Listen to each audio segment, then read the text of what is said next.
Cynthia Sue Larson is back with us to charm us with stories of parallel realities, the Mandela Effect, which is among the most fascinating topics in the world for me personally. Just as titillating is Cynthia's own life story. After we finish being dazzled, we're going to look at the mechanics of what is actually occurring in the Mandela Effect. Thank you so much for coming back, Cynthia. I just can't get enough of this because I'm trying to get my mind around it. Really, and to me, I have to see how it mechanically works. Yes. You know, it has to make sense. It doesn't matter if it's quantum. You can still see it in your mind's eye if you can understand it. Yes. So let's go back to your childhood a bit. Your parents, you traveled quite a bit. Yes. Family traveled, they traveled to exotic places. There was a headboard. Was it a headboard or a piece of furniture of some kind? Yeah, coffee tables. Coffee table that they were and a writing bringing desk. back. Yes. Yes, okay. And so you remembered that they made a deal with the person that had made it for them, right? Right. Or had made it that I they were saw going to them send promising. a picture. Yes, Let's I was talk there. about this. Okay. Was this your first real kind of awareness of, even if you didn't know what it was, but Right. experience of the Mandela Effect? Mandela Effect? I think that possibly was the first one where I could see that consciousness was changing in groups of people, that the physical history of events could be So tell quite us what different. happened. So what happened is we were traveling to Kashmir, and there was a place that we stayed, very beautiful place called Dal Lake, and there were houseboats that we rented one. We were staying and visiting the various craftsmen that are there with beautiful wood carvings, carpets, that kind of thing, where they hand stitch everything. But for the furniture that my parents wanted to bring back to the house that we were building, it would have to be shipped in pieces, and so it would take a while. It was going to take maybe weeks, months for it to get back to the United States. I heard my parents telling the wood carvers, this is such beautiful furniture, we're building a new house designed around it, and the wood carvers were amazed. Really? Designed around our furniture? And they said, yes, because we're designing it now, so it's going to be perfect. And I remember my parents said, we will take pictures and send them to you. And so this took quite a while. The whole construction of the house, the shipment of the furniture, putting it in, and quite a while later, there it is in place. And I kept waiting for the pictures. I thought, this will be fun. Are they going to bring in lights, and do we have a photographer? And nothing was happening. And at some point I asked my parents, what about the photographs? And they said, what photographs? Of the furniture, the coffee tables, the writing desk in the library that we built, designed around these furniture pieces. What about sending them to the wood carvers?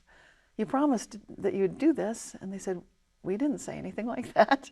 And I believed my parents. I believed that they were telling me the truth. They were rational. Yeah. Yes, they would not lie to me. Right. I know they would not lie to me. So then that was a very moment of cognitive dissonance where they are correct. They said, we never promised that. But you heard it. But I heard it. And where would that idea have come from? How could I have gotten such an idea? Where would that have, people don't normally do that. I'm a child, a teenager, but still. Yeah. Why would I come up with something like that? Well, this begins the disconcerting, part of your journey. Then shortly after that, you met your future self one day. I did. Okay, let's talk. Now that's a lot of people would want to dial into this. Yeah. So it's kind of an experience where time is not linear, and you can see that something else is going on. I had been dozing off, so I was in a sort of a hypnagogic state, right between waking and sleeping, and I saw a woman who looked just like me, but older, maybe about the age I am now, walking, sort of floating out of my mirror closet doors that it was across a whole wall. She sort of walked right out of the mirrors, sort of walked, like she wasn't totally there, thinking thoughts to me, like, hello, and I'm startled, like, what are you doing here? And she sort of walked over to my roll top desk, and she's very soothing, saying, I'm just here to just talk with you for a little bit. I can't remember exactly what she said, but I'm talking out loud to her. I'm about 16 years old, and she pulls out the drawer of my roll top desk, takes something, closes it, and then she floats away. And the whole thing was quite strange. Do you know what she took? I did the next day, because I went to check that drawer, like, what was that? And those were some letters from my boyfriend who'd written to me. And they were gone. But I thought, she couldn't have taken them. That's crazy. And so I accused my sister, Of course. She's convenient. Yes. Makes sense. It had to be her. And she was indignant, like, no, I did not do that. So I thought, wow, maybe that really happened. And right after my future self came and got the letters and left, my father knocked on the door and came in, like, is everything okay? I heard you talking. Are you, like, everything's fine? And I didn't realize I mean, the whole thing was so weird. I didn't know what to say. Like, something strange just happened, but how do you explain that? How do you explain it? And why'd she take letters I don't from her know. boyfriend? Maybe to show that time is not linear, that we... That she could reintroduce them later or something? Yeah, maybe so. I still haven't seen them, but I still saved the piece of furniture, the roll-top desk. So Yeah. if the letters do show up, that'll be interesting. So now we go into the whole notion of Nelson Mandela and his death. That's really where this whole thing got its name. How it started out on the Art Bell show. Yes. Just explain it so we have an identity of why it's called the Mandela Effect. Okay. Well, clearly Nelson Mandela has died now. Everybody knows that. But there was a time period, I think currently... No, go ahead. I know. That's a good question. Well, I think currently he is Yes. dead.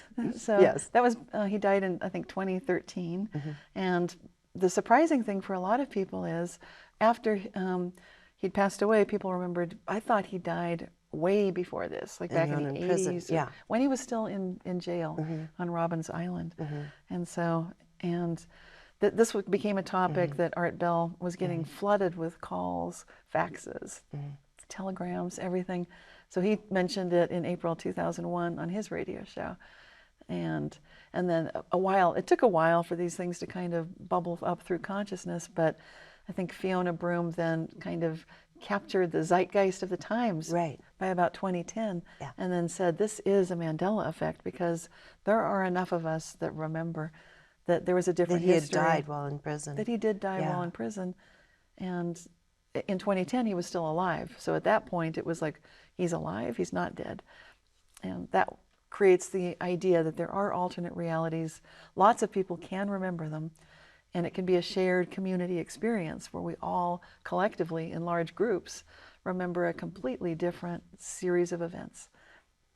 Okay, now we talked a little bit in the past about this and showed some of the imagery of some of the kind of common ones from our childhood, for example. Yes. The Berenstain Bears, Jif versus Jiffy Peanut Butter, and some of the others. And you when I was watching your presentation, you were talking about some of those and added a few new ones, and one of them popped in, and I thought, oh no, come on, and because I thought I could check this out on the web, right?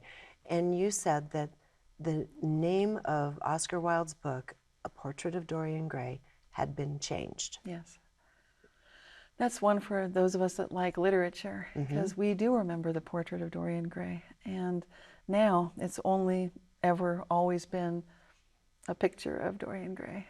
So. Right, and I thought, well, surely we could look into this and see where it changed, or what happened, and so I just thought, no, I'm just going to, because I had looked at the others and I remembered virtually all of the others examples you had used, the way you remembered them, and the way the vast majority of people remembered them. And so I thought, this is odd. No, that can't be. And so I just picked this one up and thought I'd run with it. So I went online, and an interesting thing occurred. I wrote Portrait of Dorian Gray in the search bar, and a page popped up with one listing after another, one link after another, under a portrait or the Portrait of Dorian Gray. And I thought, see, it's right there. And I thought, that's so I wonder cool. what she was talking about. It's right there. So, and I clicked on one of them, went to a page, and then it popped up a picture of Dorian Gray. I thought, okay, now this is what Cynthia was talking about, but let me go back to that previous page. Hit the back button. All those had shifted over to a picture. Anything I couldn't force with the search term, I could not force it back up to ever get a page with all those Portrait of Dorian Gray links. Right. This is one of the most convincing experiences. It's called, in the vernacular, a flip-flop.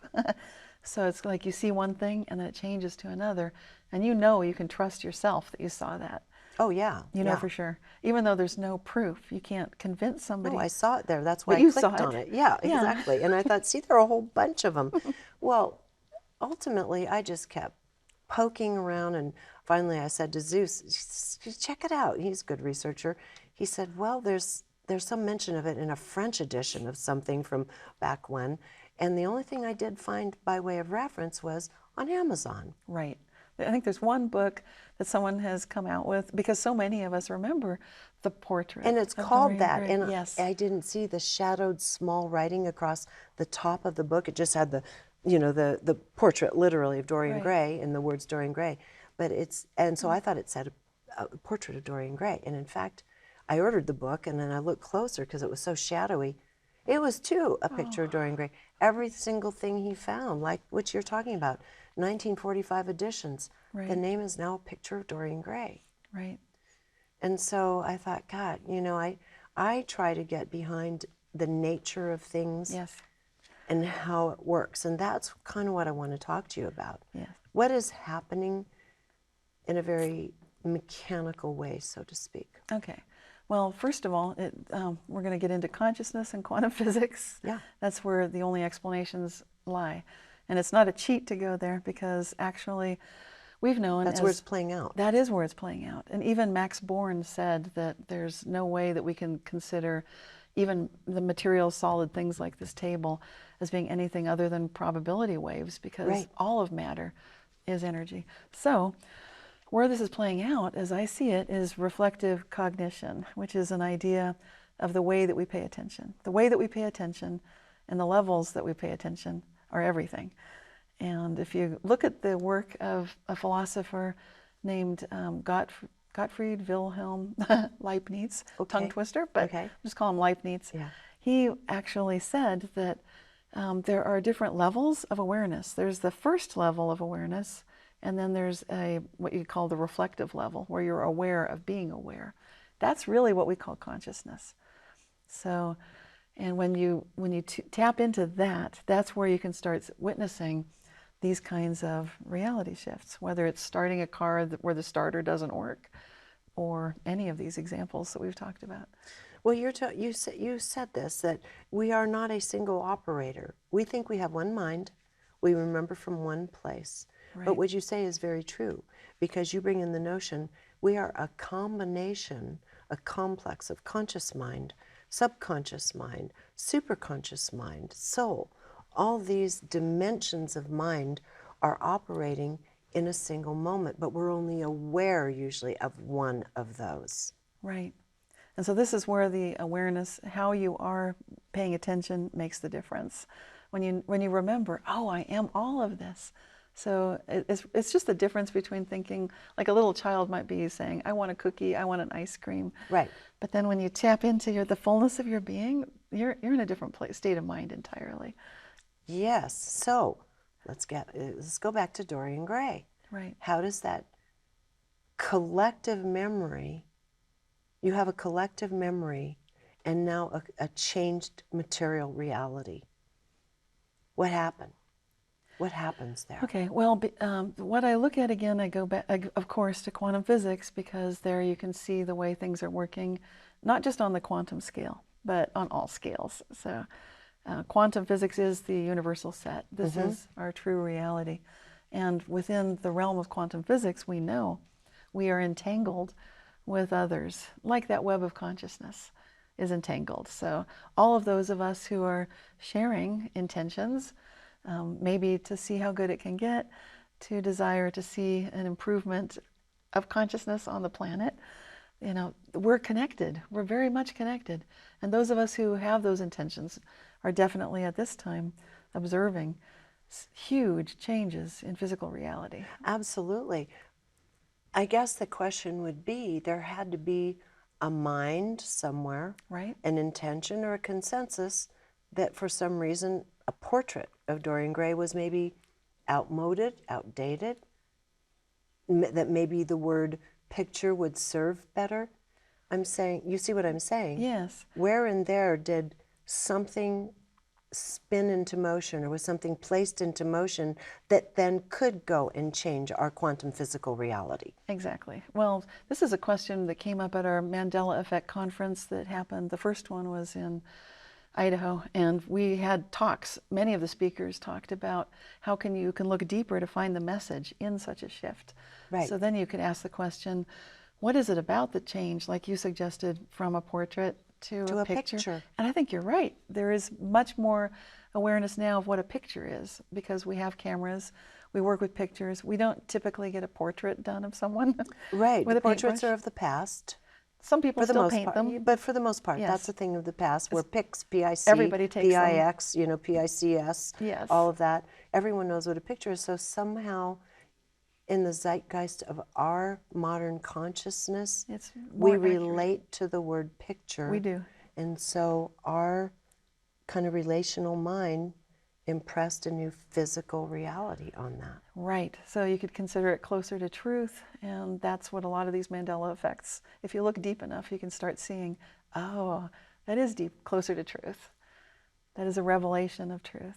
So now let's go back again to your thoughts on the most incredibly juicy, interesting frontier of the notion of these parallel realities. Well, I think the big news in 2019 had to do with recognizing that we don't have objective reality. There isn't just No one. such thing. There's no such thing. This is a big idea. This is very big, and this is from the world of science. It is. There is no objective reality. Yes. It's like, and that we're still trying to win arguments and debates with each other over what happened, Right. and now it's being validated. There's no objective reality. That's right. And it could be scary for people. Could be freeing. It could be very freeing, yes. And so the idea came from the work at the University of Harriet Watt in Edinburgh and also University of Vienna, Austria.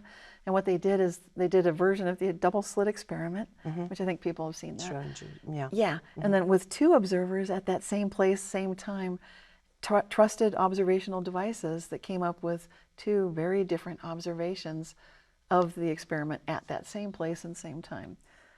So there we go. That's Proof. That's the proof that we're talking about, that we are not living in objective reality where there's only one thing happening. Now, this whole conversation has been about that.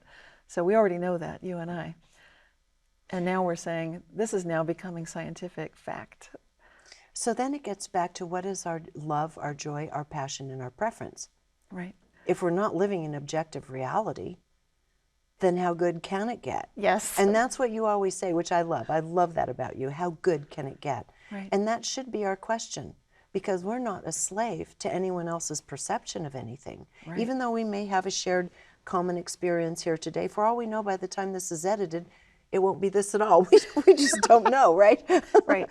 So the best a human being can do is to intend for the very highest outcome and fuse it with love.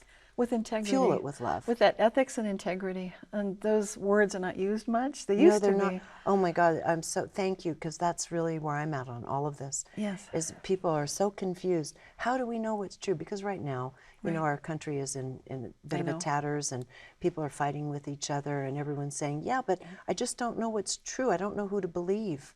Right. No, this is a really big moment in history. I don't know what to believe, because there is misinformation, intentional disinformation, Right. as well, that we're all trying to contend with and being bombarded with data. And literal different subjective realities. And different subjective realities. Which is a fact. So in a situation like this, I mean, Yeah. my feeling is you've got to find your way back to your heart and your own system of ethics. Right. And that has a kind of morality, not a preachy morality, No. but it has to do with what's generated from the heart in terms of what truly is beneficial versus not. And I think we know that on a deep level. We know that to live a good life, you can trust your heart. You can trust this, just doing things that are good right where you are, in your home, with your family, caring for others that are close to you, and just being a good person. And people, I think sometimes if you look at the news, you might feel like, what difference does it make? How can that change the world? Absolutely, it can and it does. Absolutely. I agree with you 100%. And while all the craziness is going on, I just keep saying to people, and that I talk to people on all sides of all these issues, and I say, yeah, but if you just go back to look at life through the lens of what feels like it's right to you, what's goodness. Yeah. Does this measure up? Right. If it doesn't measure up, there's your answer. And I know you're hearing all different stories about it, but if it, on a feeling level, isn't measuring up, that's your starting place to find truth again. Right. It starts here. And if it doesn't feel right, remember that you can change the way that you're paying attention. Exactly. You can just take a deep breath. Kind of, sometimes something I'll do is just feel like, okay, these are probable realities around me. I'm just going to kind of roll it a bit, like you're scrolling through your cell phone. Just kind of, I'm going to scroll through this. Oh, there we go. This feels much better. Yeah. I mean, and people could say, wow, what an interesting person Cynthia is, and you are. But also you practice what you know to be true because you came in still integrated. Right. Where most of us were disintegrated. And then I got enculturated or whatever with our society. But you didn't forget. So you actually know how these basic mechanics work from those higher extraordinary levels. You actually know of what you speak. But this is something we can all do. We can, you know, when you walk down the hall and you're trying to find something, and it's almost like you went through a vortex or a portal, and you're like, what happened? And then you come back like, what was I looking for? Yeah. Well, you can use that. You can use this experience of going down the hall. And like, if you don't know what I mean about scrolling through, that's okay. Yeah. We all know what it feels like when you go down the hall to get something and you can't quite remember what you were doing. Right. Play with that, because that's perfect. Just imagine, like, whatever the situation is you want to change, I'm going to walk down the hall with it and I'm going to come back and it's going to be a different reality. Yeah, and oftentimes it is, and oftentimes the information blips right back in anyway. That's right. Right, that changes. That's right. So I think, I mean, to me, the beauty of conversing with you over this is not just, I mean, I wanted you to get to the mechanics of it, and that's really good. I'm glad we did that. But our participation and responsibility within it, everything we're seeing around us, whether it's by default or not, or whether it's by old programming and old beliefs, we're just seeing extensions and fragments of our own thoughts out there playing out and reflected back to us. That's right. And it's hard to see it sometimes because it's easy to fall back into, they did this to me or they did this to us. But So it starts from inside. You're right. And it's and to keep that love and enthusiasm Yes. and that choice toward a higher and the highest and the best outcome for all. Right. Because some people would say, oh, she's a dreamer, or, you know, an idealist, and all these different things in a harsh, cold world that we're in today where you got to be pragmatic and you have to do your deals with the devil sometimes. I say not. You do not have to do your deals with the devil. Thank you. I love that about you. That's so. Well, I love that about you. Yeah. I think that's why we get on well. But we do not have to do deals with the devil. No, you don't. You don't. You absolutely do not. I think that's the key, when you recognize you can do your own thing, like you did, and you write about it in your wonderful book. I love that. Thank you. And thank goodness for that. Most people don't know I even wrote one, but it is. It's just my experience of awesome. what it's like to go through and pick up on the opportunities life presents, even if they're awkward in the moment, even if they're uncomfortable. Right. If you just say yes to that voice, that goodness in yourself, amazing things happen. And that's why I wrote the book, was just for fun, really. But it's a perfect example Yeah. of you can walk away from things if they feel like that's not right, and you can feel that something better is coming, even if you don't know what it is. That's often true. Like when you ask that question, how good can it get? I find that I'll get things I needed that I didn't even know. No, that's the that I thing, needed. listening to that part. Listening to this multidimensional voice inside us.